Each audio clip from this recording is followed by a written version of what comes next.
vous abonner à la chaîne et de partager la vidéo.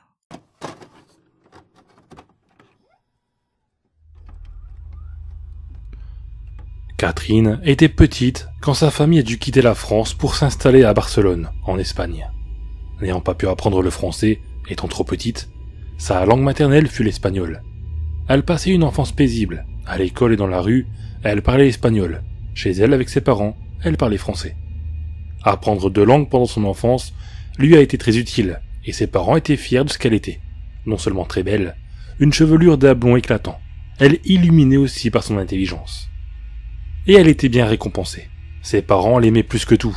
Elle travaillait bien en classe, ses notes étaient excellentes. Elle avait toujours obéi à ses parents. Elle était de toute façon très peureuse et n'osait jamais vraiment s'aventurer dans l'inconnu. Elle tenait toujours la main de sa mère dans les grands marchés, si bien qu'elle n'osait même pas la quitter pendant quelques secondes pour voir un objet qui lui plaisait. C'était peut-être là son plus grand défaut. Elle était extrêmement timide, ne parlant jamais aux autres enfants quand elle était en cours. Elle parlait très peu, et quand les professeurs l'interrogeaient, elle répondait d'une petite voix, n'osant jamais lever la voix. À cause de ses défauts, certains camarades de classe s'en donnaient à cœur joie. Si au départ ce n'était que des vols d'objets ou de goûters, ce fut bien pire en grandissant. D'année en année, les garçons profitaient de plus en plus d'elle. Ils la touchaient, et quand elle osait enfin hausser le ton, elle se faisait aussitôt frapper par ces derniers.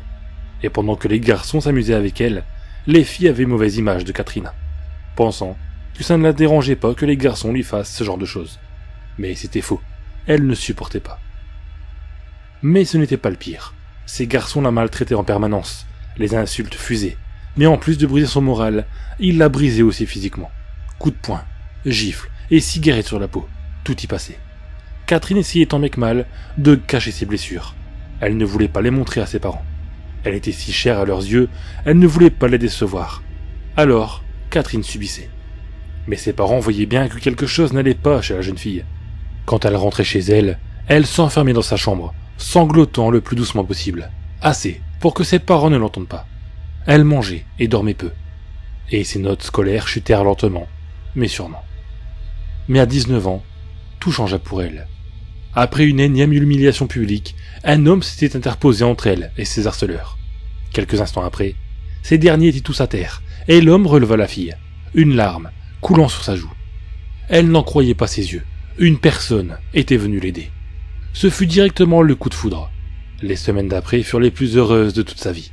Elle avait trouvé une personne qui l'aimait, et elle l'aimait aussi. Une lueur d'espoir pour la jeune fille. Un jour, le jeune homme invita la fille à passer chez lui la semaine prochaine.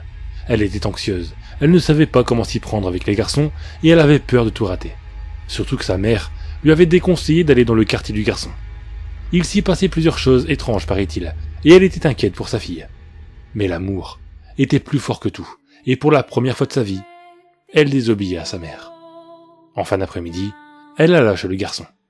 Ce dernier habitait au-dessus d'un garage, et c'était devant cet endroit qu'il l'attendait. Un léger sourire s'afficha sur le visage de la jeune fille quand le garçon lui proposa d'entrer dans le garage. En confiance, elle y entra, mais s'arrêta aussitôt. Plusieurs hommes étaient là-dedans. L'homme referma le garage derrière lui et se mit à doucement toucher les cheveux de la fille, avant de lui caresser le corps. Il fut aussitôt rejoint par les autres hommes. Le rêve de la jeune fille s'était transformé en cauchemar. Insultes, coups et viols. La fille a même été torturée, son visage subissant de graves brûlures. Presque morte, les hommes la jetèrent près d'un fossé, sous une pluie torrentielle. Quelques années plus tard, un garçon réparait sa voiture.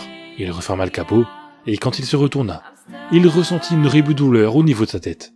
Affalé sur sa voiture, le sang coulant lentement de sa tête, il vit une personne avec un masque, tenant une clé à molette. C'était avec ça qu'il avait été frappé. La personne s'avança vers lui et enleva son masque. Un horrible visage déformé et brûlé. « Te rappelles-tu de moi ?» dit la personne avant de remettre son masque et de lui asséner un dernier coup. Depuis, Catherine se fait appeler la Castigadora. Elle ne vit que pour une chose, tuer toutes les personnes lui ayant fait du mal, et surtout, tuer les enfants désobéissants. Elle ne veut pas qu'ils reproduisent la même erreur qu'elle. Une mort rapide vaut peut-être bien mieux que des années de souffrance.